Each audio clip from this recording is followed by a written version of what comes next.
Hey everyone, it's AK here. We're back again in my kitchen with my better half, King Kanu. And today we're cooking something from the motherland called Ikoko.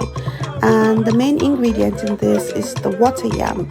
Now we grate it with the grater.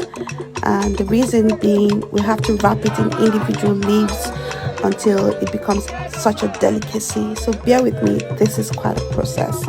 So after you grate all your water yam, you introduce your one and only champion ugu leaf, also known as the pumpkin leaf, and then you put some palm oil into the pot and start to roll.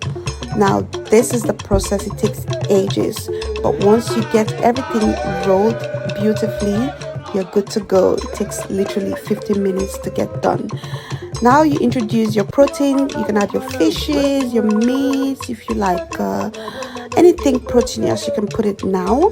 And then your salt, obviously, your peppers, and stock cube if you want, crayfish, that's optional, and your hot water.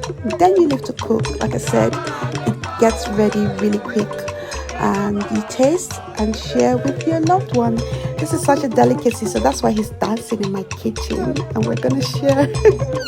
Love you, King.